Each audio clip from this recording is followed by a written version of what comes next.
Good morning. I'm Joel Reed. I'm one of the elders here at Scots Kirk, and on behalf of the session and Pastor Mitchell, I'd like to welcome you to our worship service this morning, those of you who are here in person as well as those of you joining online. The announcements are as found in your bulletin. There is one that we want to highlight. We will be having a shower for Sierra Walter and Gavin. So it's one of Gavin Lamb. So it's going to be at the Reed's house, and there is details in there how to RSVP. We want to make sure we know whether you are going to be attending or not going to be attending. I think the shower announcements were handed out over the last couple of weeks. So if you can let Elaine know so that we have a good head count of how many are going to be there. And we look forward to celebrating this special time of Sierra and Gavin's wedding. So, if we could take a few minutes now, and we'll be having the congregational meeting afterwards, as that's in your bulletin and it's been announced several times. The way we do that is typically once the service ends, we'll move right into the congregational meeting. We'll ask that, if you're guests, you're welcome to stay for the meeting. If you wish to leave, we'll give a few minutes before we start the meeting. But that's typically the way we do it so that we can proceed through the election of officers and the approval of the budget. And at that, we will take a few minutes to prepare our hearts for worship.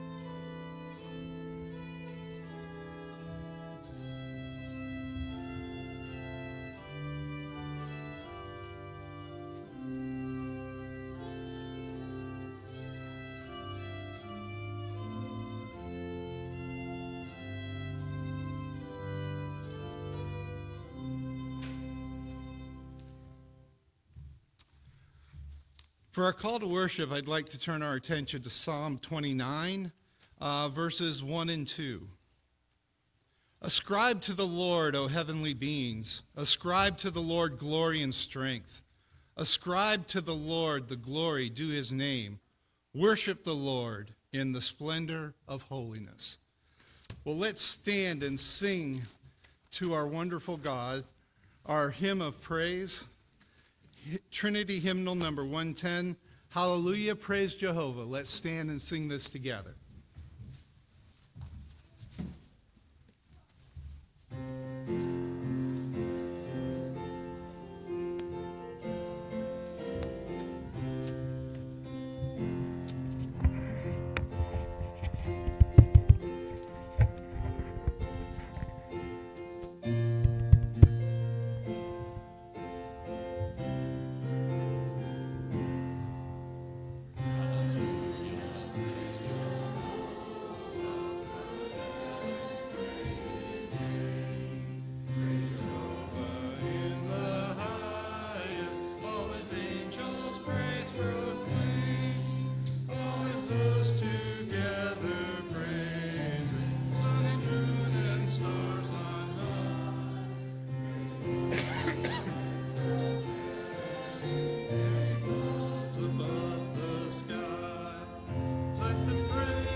and hail and snow and vapor, stormy winds that hear his call. Let them praise his gift Jehovah, for his name alone is high, and his glory is exalted, and his glory is exalted, and his glory is exalted, far above the earth and sky. All you fruitful trees and seas, all ye hills and mountains high, creeping things and beasts and cattle, birds that in the heavens fly, kings of earth and all ye people, princes great, earth's judges all, praise his name, young men and maidens, aged men and children small.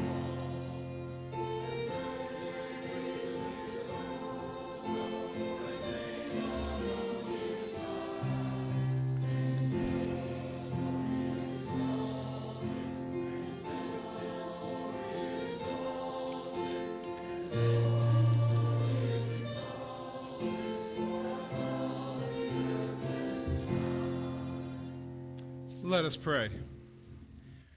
Dear Heavenly Father, once again we are humbled that you have called us into your presence. We pray that you would be the one that gets all of the praise and honor and glory this day. Father, you alone created all, and you alone gave us a way back to you.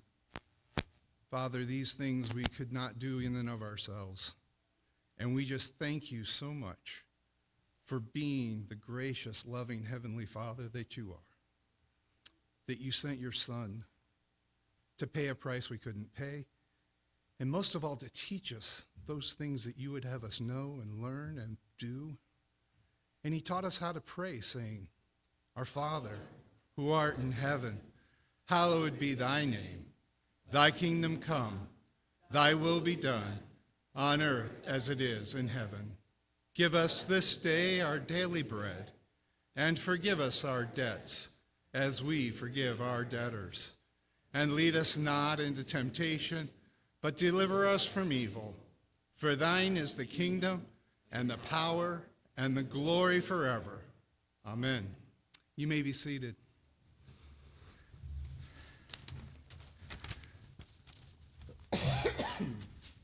For our confession of faith, I'll read what we have in the bulletin here. And you are dead in trespasses and sins, in which you once walked, following the course of this world, following the princes of the power of the air, the spirit that is now at work in the sons of disobedience, among whom we all once lived in the passions of our flesh, carrying out the desires of the body and the mind, and were by nature children of wrath, like the rest of mankind. Well, let's take a few minutes of silent confession of those sins that we've committed.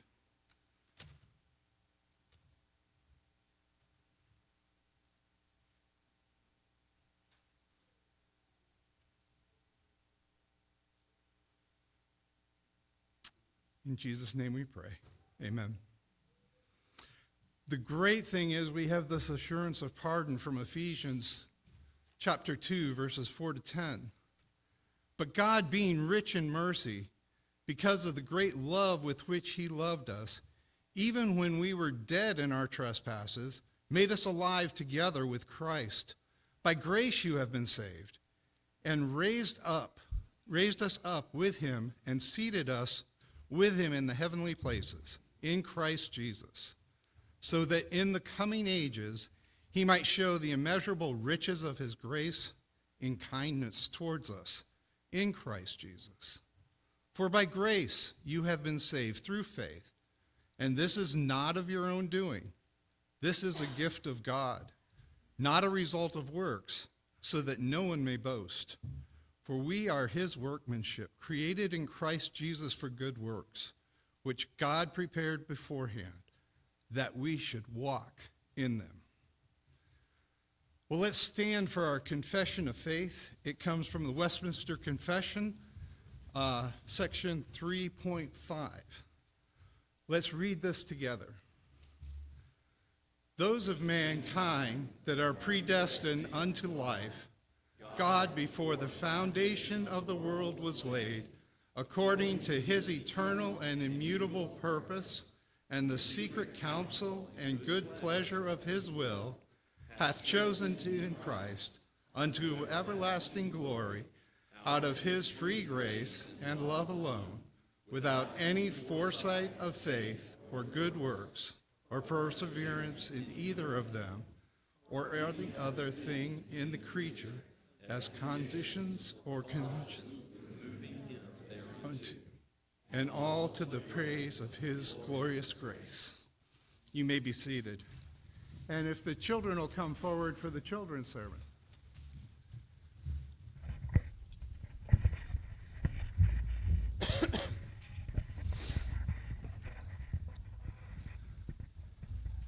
All right. There we go. Okay. We'll get all situated here. So, in the scripture that Pastor Mitchell is going to read today, we're going to talk about Jacob and Esau. Now, there's going to be a word in there I want to make sure that you understand. Do you know what a birthright is? What's a birthright?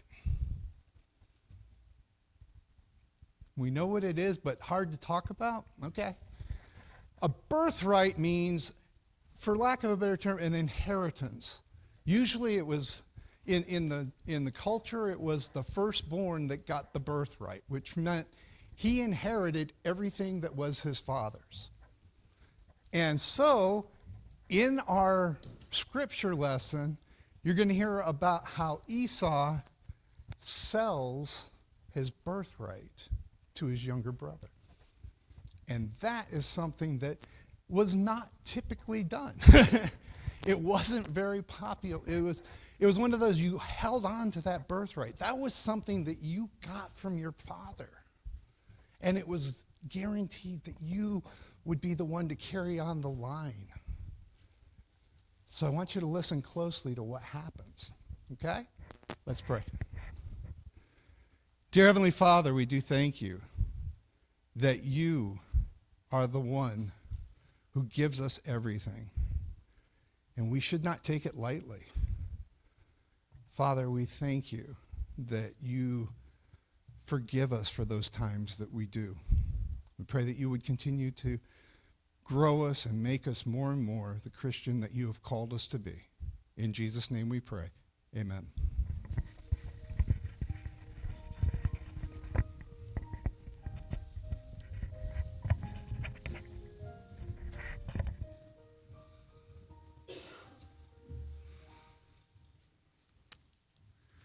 The scripture reading today is going to be from Romans chapter 9, verses 1 to 24.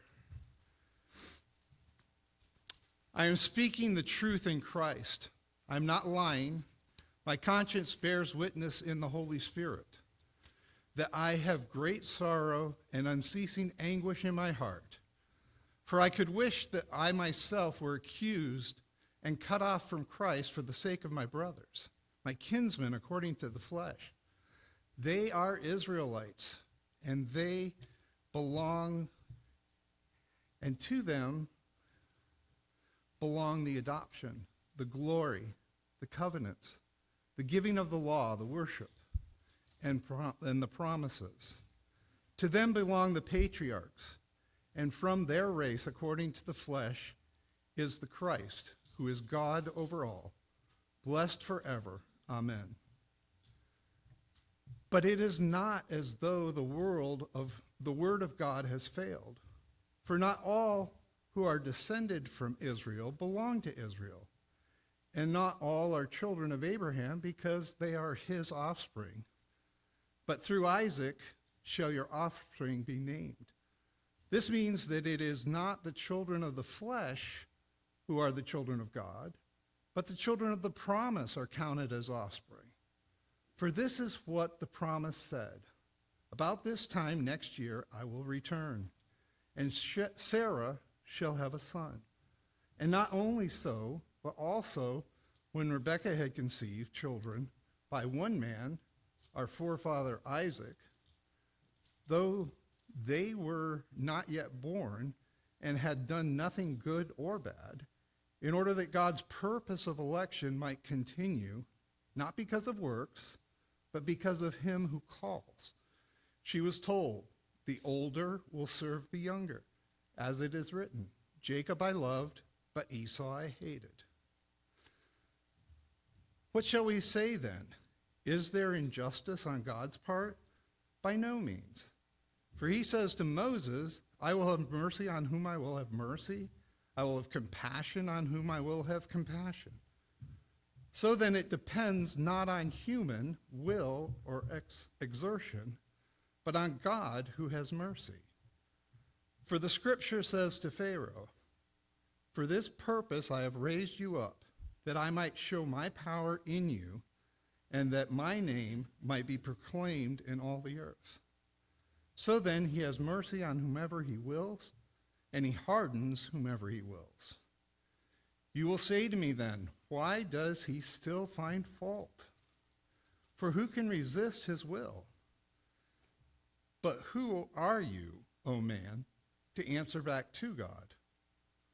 Will what is modeled say to its molder, why have you made me like this?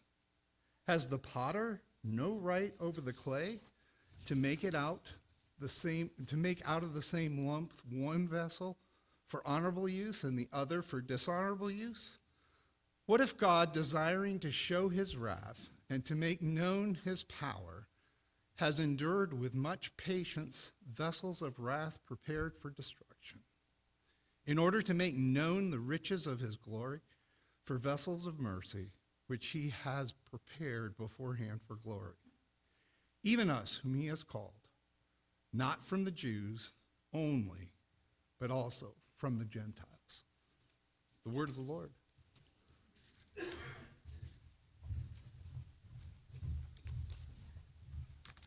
And let us go before our triune God in prayer. O gracious Heavenly Father, Lord Jesus Christ, Holy Spirit, you are the creator of all, and in you we live and move and have our being. Yet you have decided in your sovereign power to stoop down from heaven and to care for human beings, to be mindful of us, even to send the Lord Jesus Christ to, as the seed of the woman, crush the head of the serpent, deliver us from our sins and the power of Satan, to cause us to be born again, to live for you. O Lord, what a precious gift this is, this new life that is found in Christ, the Holy Spirit, which you have poured out so that we might live according to your word. Let your word dwell in us richly, that we might be encouraged to live according to it. Lord, let us not lean on our own understanding, which is frail and finite, but let us lean upon you as our eternal rock and fortress. Be our shield and protector as we live according to your ways, and help us to understand all the more what your word means and how it applies to our lives. Give us understanding today. Do not let the evil one take away our understanding, but may it have root and bear much fruit to the praise of your glorious grace, Lord. We pray that you would bless our fellowship as a congregation, that you would bless our outreach and hospitality to our neighbors, that you would bless our love towards you and towards one another, that just as you have forgiven much, we would also be quick to forgive, to overlook an offense.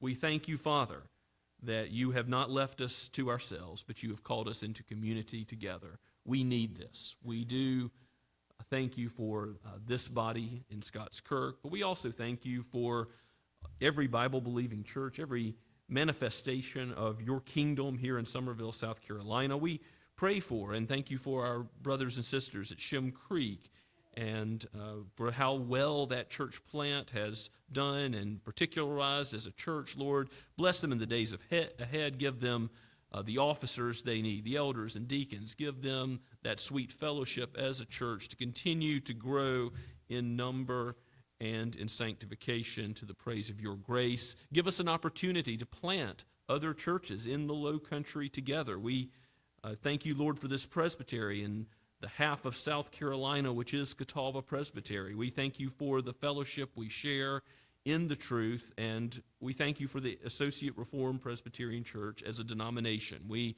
thank you for how you have led us by your word and by your Spirit so faithfully. We know that we are prone to drift away and that we need your grace. We need your sustaining grace in the days ahead to be faithful. So have us not add or subtract anything from your word as a denomination, but lead us evermore by Christ. May our eyes be fixed upon him as the great King and head of the church. May we do nothing except his holy will. Father, may your church be used as a light to those who do not yet know Christ, salt and light in a lost and dark and dying world. We pray that you would bring about reformation, revival of the truth, that we would stand firm even if persecution should come. Lord, give us the strength to cling to Christ, knowing there is everlasting reward found in him. And have us keep a loose hand on those things in this life which are passing away, which moth and rust will destroy. May we look to you, knowing that you give us food and clothing. You add these things to us as we need them, but calls us to seek first your kingdom. Even today as we meet as a congregation, have us seek your kingdom priorities in the election of officers and every consideration of the budget. May your name be glorified. Father, we give you praise for what you have been doing and are doing at Erskine Theological Seminary and Erskine College. We pray for these institutions of the Associate Reformed Presbyterian Church, that they would be used not just for learning, but learning in accordance with the truth of your word in every subject, as your word relates to all things under heaven. For you made it all, and you will redeem it all. We pray for those who are being trained to be the next generation of ministers, and Lord, we pray for the work of Erskine Theological Seminary and other faithful seminaries, for Reformed Theological Seminary in Westminster and Greenville Seminary and others. We give you praise that there are many who are seeking to propagate the truth and to raise up missionaries and church planters and those who will minister to college students and others. And we pray for these things, knowing that you are good and you do good for your people. You give good gifts to those who are, yes, with sinful natures redeemed by you. Lord, we thank you for what you have done in our own midst, and we pray for those who are seeking wisdom about attending seminary in the future amongst us. Would you guide and direct their steps and give them fruitful ministry in the years ahead, even raising up those who would go and be called to the mission field in a full-time capacity, as we have been praying, Lord. We continue to ask and seek and knock for this, knowing that you are a great God and you give great answers to prayer. We thank you, Father, that you have provided for us those who will be able to take the youth to Von Clarken for conferences and retreats, and possibly also for a short-term mission trip this summer. And we continue to ask, open the doors that may occur and your name would be glorified through it all. Lord, we lift these things knowing that you are not only the God of your people, but you are also the God who rules the whole world. It is all in your hands, and you are directing it towards your ultimate ends. And you, Lord, rule over the hearts of kings. You direct their heart as a watercourse. You are ultimately in charge of what presidents and Congress and Supreme Courts decide. Father, we do pray for wisdom, that you would restrain evil, that you would have them do what is wise in accordance with your word. We lament the loss of life of so many unborn, Lord, in decades past. We know that you are the one who knits together the human being in the womb, body and soul, and that this life is precious to you. So we long for the day, and we do ask, Lord, expectantly, knowing that you are a good God and you hear our cries. We ask that you would be faithful to those who have sought your law and sought to uphold justice, that it would rain down, that it would be an ever-flowing stream, that we would see with our own eyes an end to this in our own time. Father, we do pray that you would bless us by your word and by your Spirit as your people, and that you would bless the world with knowledge of Christ, even as the waters cover the seas. We know that one day all sin will be eradicated. We will behold your face and not see through a glass darkly, but we will know you as you really are. But until that day comes, give us strength to walk as pilgrims going towards a promised land, and bless those who walk in darkness. May they behold a great light in Christ, the light of the world, the only one who can save. He who is the way, the truth, and the life, our Lord, our Savior, in whose name we pray. Amen. As we continue to worship the Lord, let us sing together once again from Trinity Hymnal number 81, O love of God, how strong and true.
Let's pray together. Merciful Heavenly Father, we thank you for this day and the opportunity we have to worship. We thank you for all the good gifts you provide for us, for meeting all of our physical needs, our spiritual needs, but above all, for providing a Savior to pay for the price of sin we could not pay. We ask for your blessing on these tithes and offerings. Use them to further the work of your church here in Somerville and throughout the world. In Jesus' name we pray. Amen.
Please turn with me in your copy of God's Word to Genesis chapter 25.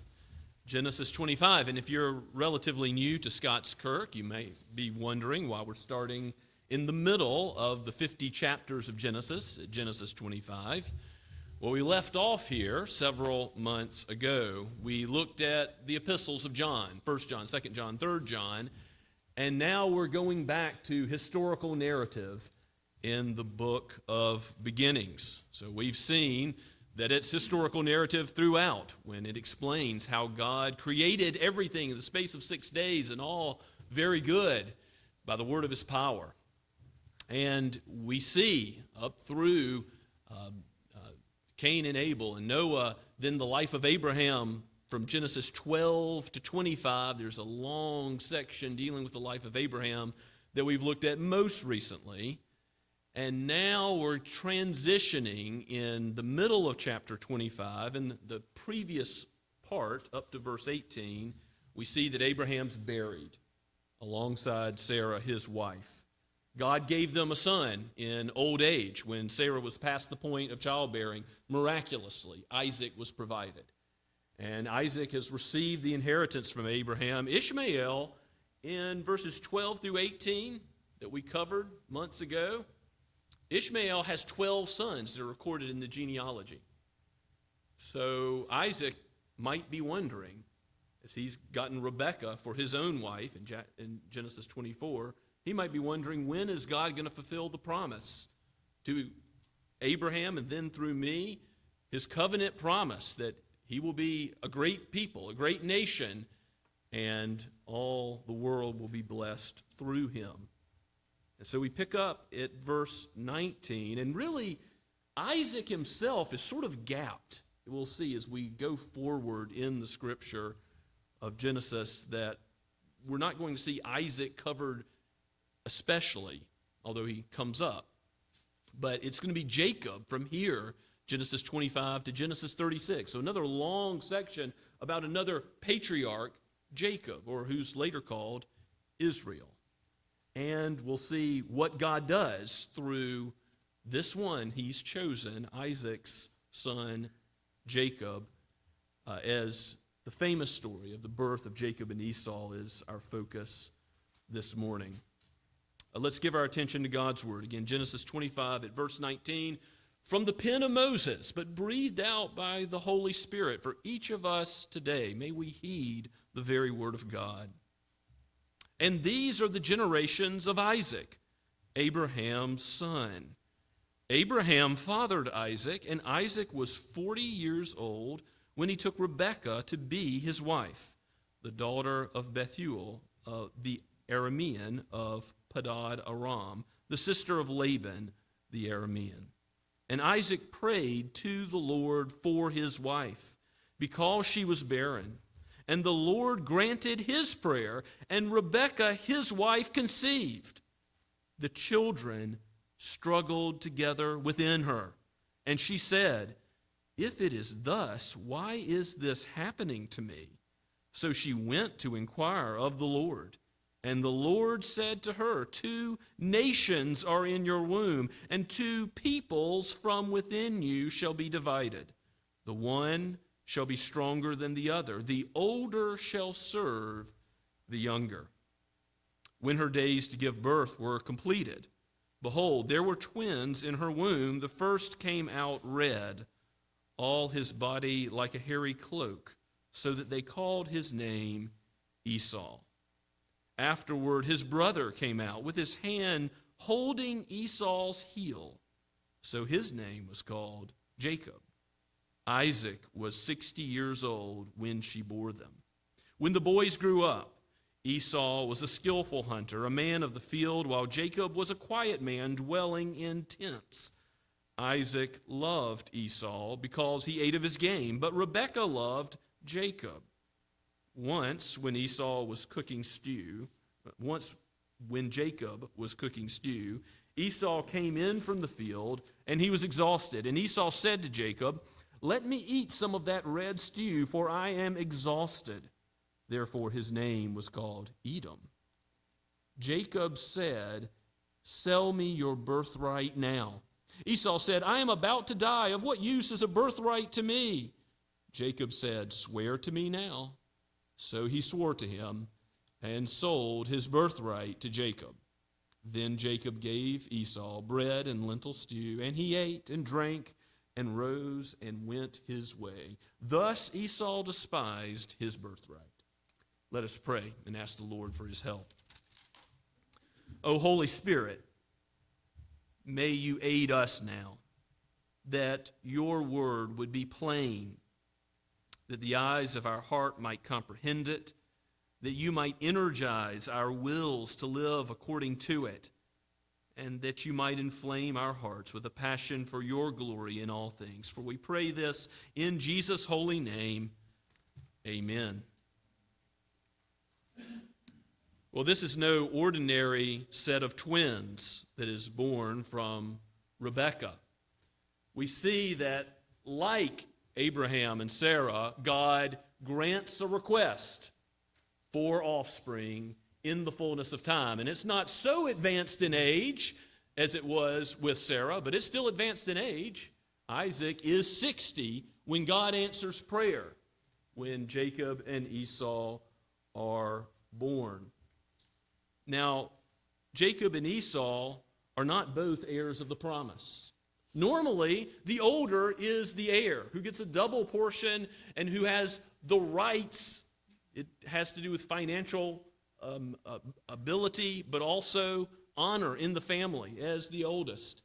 And here there's a great reversal of that, where Jacob, the younger, is going to supplant, grasp, and ultimately deceive and cheat Esau out of his birthright. And then he's going to deceive and cheat him again and others. And we're going to see how Jacob lives up to his name. The Hebrew word for heel is sort of a play on words for cheater, deceiver, supplanter, one who is always grasping, just as he did for Esau's heel when he was born. But let's back up to the beginning of our text. I do think it's important that we note that this birth came about because of prayer. This morning we studied that Jesus would have us ask and seek and knock and persist in prayer, to expect great things from our Heavenly Father, who delights to give good gifts to his children, though we be evil. Indeed, it's true. We are sinners, and the fact of the matter is, it's not so shocking that God hated Esau. We read in Romans 9 that it was for his sovereign purpose to stand that Esau was passed over and judged for his sins. Esau is a crass man. We'll find out that he is one who lives for his bodily passions and follows his own heart, not the heart of God. But Esau, being hated by God, is what we all deserve for our sin. For God hates sin. He is good and totally opposed to sin. In him is no darkness at all. He is moral purity, pure light, John says in John 1, 1 John 1. And so, as we come to this text, we must ask ourselves the question, is it not what we all deserve to be like Esau, passed over and left to the just consequences of our sin, of our rebellion, like Adam, our first father? The wonder is that he loved Jacob, because we'll see Jacob is a crafty, wily man. Yes, he's quiet, not in the sense that he was a sissy, but in the sense of he was given to being at home and tending to the things, not in the field like Jacob, Esau, his brother, who was a hunter for wild game. And of course, the wild game that his father loved, that Isaac loves, is going to be tragic, because that's going to be used to cause Isaac to stumble, as we'll see in the days ahead. The prayer that Isaac prayed in verse 21 for his wife Rebekah was granted by the Lord. She conceived, and then she notices in verse 22 that children are struggling within her womb. Again, this isn't an ordinary situation with twins. She expected, like all mothers do, some kicking, some jostling. But what she got was such a struggle that she inquires of the Lord. She prays and she asks, and God responds to her graciously. He says in verse 23, 2 nations are in your womb, 2 peoples within you shall be divided. One shall be stronger, the older shall serve the younger. There will be conflict, armed conflict, wars, battles between Israel and Edom. We're going to see, as redemptive history unfolds, conflict between Esau, Edom, as he's called in this text, and later his descendants will be known, and Jacob, who will be known as Israel. We'll see that conflict play out throughout the Scriptures. But you know, it's something we've already seen in the book of Genesis, isn't it? Go back to Genesis 3:15. The seed of the woman and the seed of the serpent are at enmity, at war. And ultimately, the seed of the woman will crush the head of the serpent and his offspring. Those who are of Satan's kingdom, those who are of the kingdom of darkness, will be crushed by the kingdom of the beloved Son. And indeed, he has done so on Calvary, and he is gathering his people together in his sovereign electing love so that his glorious grace might be maintained. Now, you can't understand the story of Jacob and Esau without thinking about what the New Testament says in Romans 9. And I realize that Romans 9 is a very difficult passage. We heard it read earlier. You might flip there for a moment. It deserves careful thought and meditation. If you ask, why was God someone who chose or loved Jacob but passed over Esau? This is the text to go to. If you go back to Romans 9, verse 10, it says, not only did Sarah have a son, but also when Rebekah had conceived children by one man, our forefather Isaac, though they were not yet born, that's Jacob and Esau, and had done nothing good or bad, in order that God's purpose of election might continue, not because of works, but because of his call, she was told, the older will serve the younger. As it is written, Jacob have I loved, but Esau have I hated. And the Apostle Paul goes on to ask, can somebody find fault with God because he passed over Esau and chose Jacob? No. We all deserve his displeasure and his wrath. We all deserve justice. But what is amazing is that Jacob gets God's love, not because of anything in him, but why? They've just been born and done anything good or bad. God didn't look forward to them doing good works or foreseeing their fate through the tunnel of time. No, as we confessed this morning, the Westminster Confession, the reason God chooses his people is not based on anything in us at all, so that it's pure grace, pure gift, based solely on his choice, his love for sinners who don't deserve it. By grace you are saved, not by works, so that no one can boast, the Apostle Paul says in Ephesians 2:8. It's not because of us in any way. Jacob is loved because God poured out mercy. And that's true of every believer in the Lord Jesus Christ today. Ephesians chapter 1 says that we were chosen in Christ before the foundation of the world. So if we were chosen before Genesis 1, guess what? We can't receive any credit, any glory, any praise to ourselves. The gospel crushes human pride. We must be poor in spirit and know our need, know that we are sinners who can only be saved by the Lord and his work. Christ living a righteous life for us, Christ dying an atoning death for us. And so, since that's true, when we minister in his name, when we seek to do the good works he has prepared in advance that we should walk in, Ephesians 2:10, who do we glorify?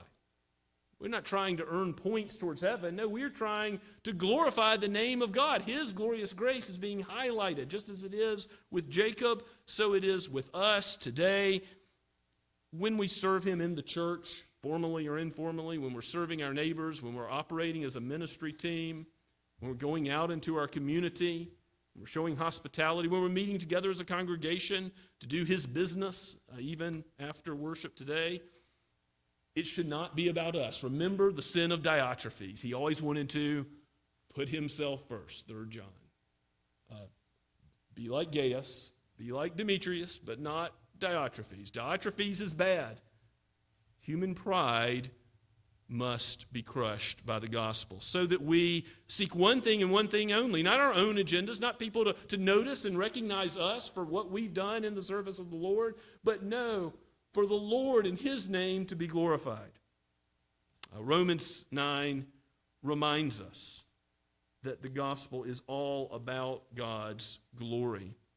And by the way, as we note this in passing, that this birth came about miraculously, as did the birth of Isaac, we must note that all human birth comes about by the almighty power of God. In verses 14 and 15 of Psalm 139, the psalmist says that the Lord knits our bodies together in the womb, that he knows all of our days when there were none of them.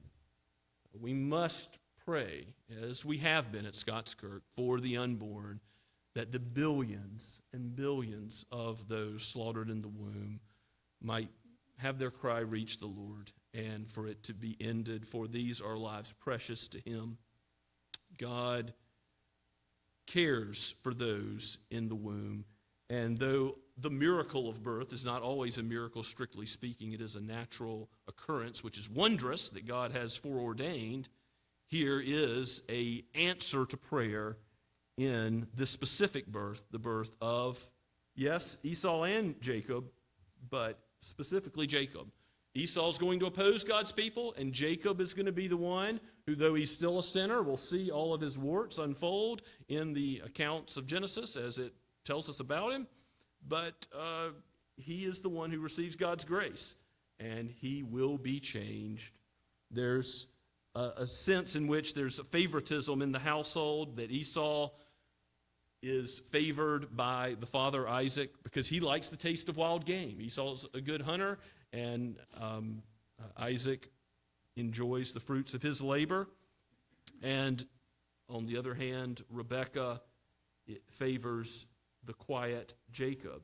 And though this favoritism might seem innocuous, it's something that will come to be another source of conflict in the days ahead. There's some foreshadowing here, and the conflict will tear the home apart. I mean, Jacob will be driven far. Esau will ultimately be ruined because of the deceptions that will be cast upon him. As the boys grew up, we read in verse 27, Esau was a skillful hunter, a man of the field. Jacob was a quiet man, but Isaac loved Esau because he ate of his game, and Rebekah loved Jacob.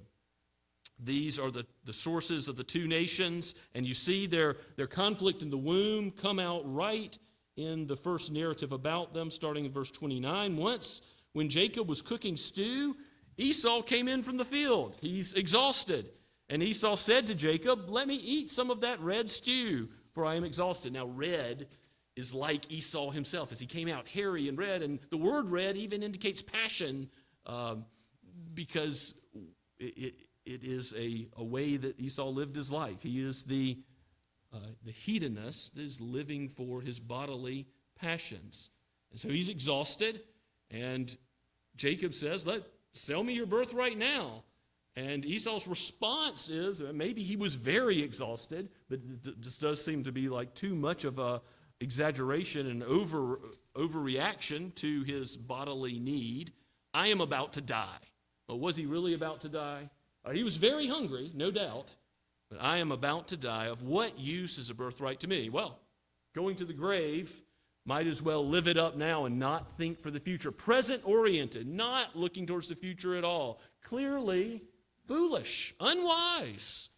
And so he despised his birthright. Jacob has him swear and says, "Here's the stew. Enjoy, live it up." He eats and he drinks and he rises and goes his way.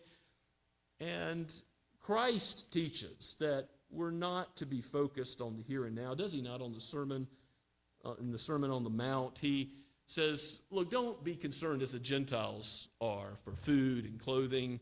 They run after these things. I think the purpose of life is in the here and the now. He says, seek first the kingdom of God and his righteousness. But all these things, these lesser things, the daily bread we need, the material support we need will be provided to us by our God. He cares for us, body and soul, but primarily we're to seek Christ, the King of the kingdom. Fix our eyes upon him, to gaze upon the King and not fix our eyes upon the gifts, not fix our eyes on the things that moth and rust will destroy, that are passing away. Indeed, what is ultimately looking forward to the future and being wise is looking past all of our years here on earth. All the days the Lord might grant us, Psalm 91, that we would receive a heart of wisdom and number our days accurately. The Psalm of Moses reminds us, does it not, that we should give heed to an eternal future, for we have a soul that will never die. Are we looking to Christ, or are we foolishly gazing at the few years we have, we think, to be in control? There is no control. God is sovereign. Our free will that he has given us is ultimately under his sovereign control. If you look to Hebrews chapter 12 also mentions this account. I know that the story of Jacob and Esau is familiar, but again, we can't understand it right without hearing what the New Testament says. Hebrews 11, the famous Hall of Faith, verses 24 and 26 in Hebrews 11. This is referring to Moses, the author of the book of Hebrews. By faith, Moses, when he was grown up, refused to be called the son of Pharaoh's daughter, choosing rather to be mistreated with the people of God than to enjoy the fleeting pleasures of sin. He considered the reproach of Christ greater wealth than all the treasures of Egypt, for he was looking to the reward. You see, that's what we're called to do as Christians, not be present-oriented, not to value all the stuff in Egypt, the fine foods, the glitter and the gold, but to look further than even the fleeting pleasure of sin and consider that the reproach of Christ is nothing, a light, momentary affliction in the eternal weight of glory being in view. He considered the reproach of Christ greater wealth than all the treasures of Egypt, for he was looking with the eyes of faith to ultimate reward. Now, it's also the case that in Hebrews 11, there's an account that praises the faith of children of Abraham, and we've seen what was said about Abraham earlier, about Isaac, the promises that were given to him in verses 17 and following, but we'll start at verse 21 in Hebrews 11. By faith, Jacob, when dying, blessed each one of the sons of Joseph, bowing in worship over the head of his staff. We're going to see how, after Jacob, it transitions to Joseph, and we're going to see how God ultimately does fulfill his covenant promises, not only through this miraculous birth to Isaac of Jacob, but Jacob, as he passes that seed on to Joseph, and will bless others, ultimately blessing all the nations. As God has called us to be his people, he is sovereign. He is the one who deserves all the praise and glory and honor. May we fix our eyes on him, to live for him, knowing that he reverses the world's order. Yes, he chooses the weak, the frail, but ultimately, by choosing the younger, by choosing Jacob, by choosing sinners, he glorifies his grace, his glory. Not us, but may we live for him and for his kingdom. May the Lord help us. Let's pray together. Father, we give you praise that you have elected us in Christ from the beginning of all creation, and you were wise, even in your redemption of sinners. What wondrous love is this? We don't understand it, nor can we plumb the depths of it, but we thank you. We give you praise that you have called us out of love of the world, of living for self, and cast our eyes upon Christ, who is our righteousness, who is the source of our redemption. May we live with thanksgiving according to that blessing, so that the generations to come might also be blessed, so that you might be honored in our household, in our church, in our neighborhood, in our state, in this world. May it be, O Lord, to the praise of your grace. In Christ's name, amen. And let us sing the Lord's praise once again as we respond to his word. Blue Book, page 27, His mercy is more.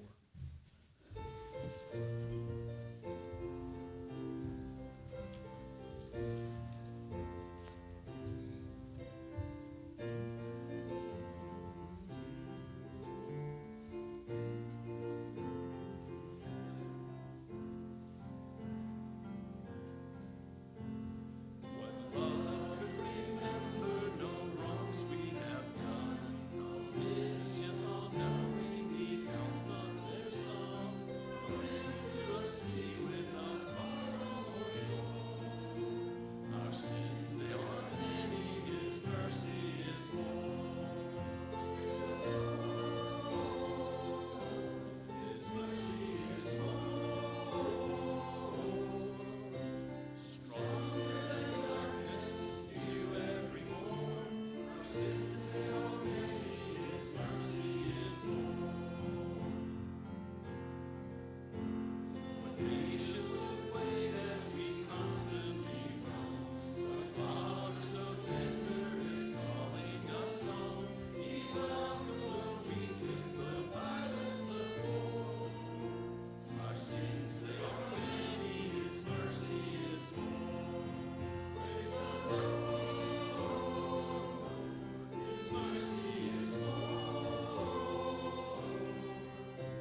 Now receive God's blessing.